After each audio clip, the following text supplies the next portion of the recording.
Hey up everyone! So continuing the Venice Film Festival coverage, today's movie I'm discussing on the channel is the latest film from Jon Watt. He's the chap that gave us the Spider-Man movies, as in the most recent ones with Tom Holland.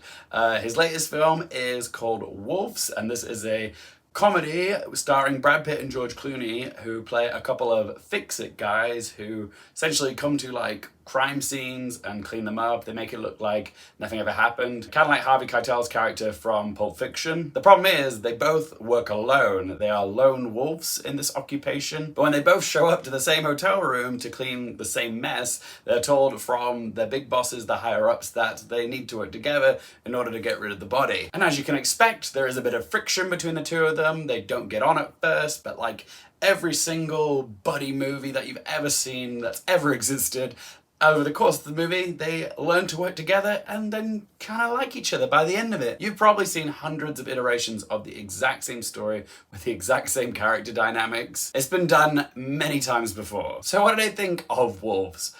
Honestly, this may be the biggest disappointment of the entire Venice Film Festival so far. Admittedly, I was quite excited for this film, okay? The trailer did look quite fun, and it is nice to have like an easy breezy movie peppered throughout a film festival program. This film looked like it was going to be a palate cleanser movie, just one where I could switch my brain off and have a good time. But this film was so painfully average. Not necessarily bad, like it's not unwatchable, but it is very by the numbers, very run-of-the-mill. But let's talk positives first, okay? What's good about it?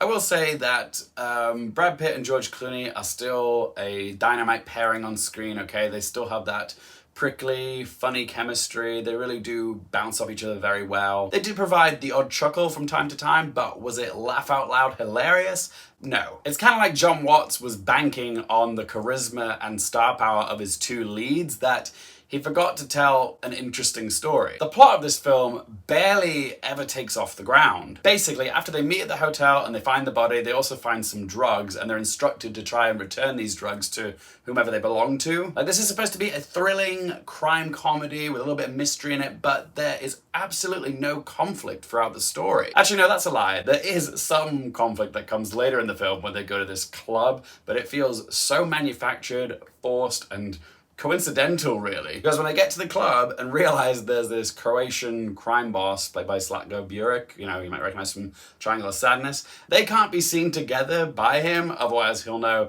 something's up.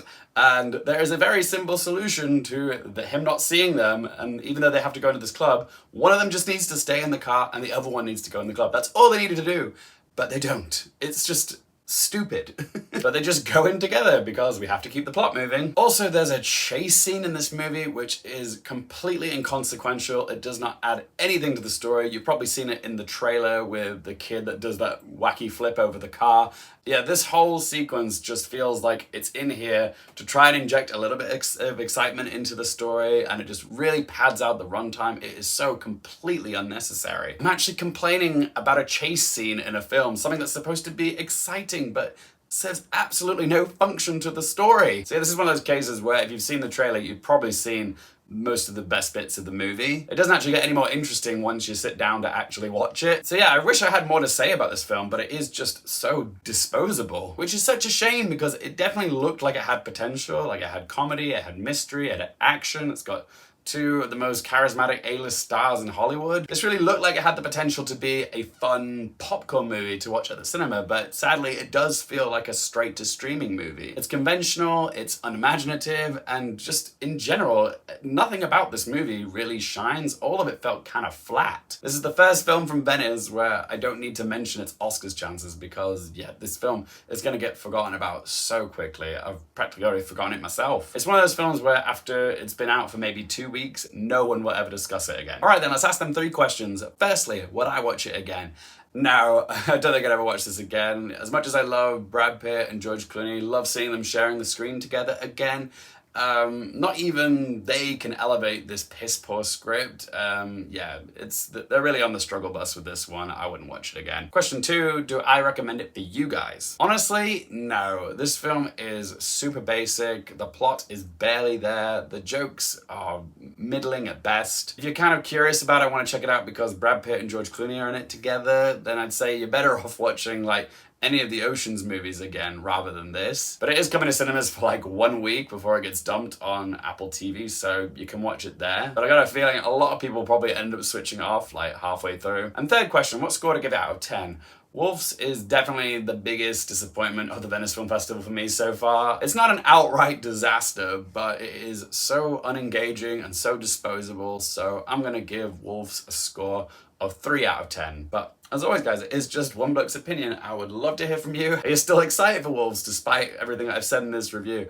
If you've seen it, what did you think of this movie? Let me know in the comment section down below. If you want more movie, TV, and Oscars related content, don't forget to click subscribe. Please do help me get to my end of year goal, getting to 10,000 subscribers. And if you want to stay up to date with all my Venice Film Festival coverage, be sure to follow me on all my socials. All the links for these are in that video description down below. And as always, thank you guys so much for watching. For more things related to movies, TV, the Oscars, and popcorn culture, I'm Luke Harefield, and I'll see you next time.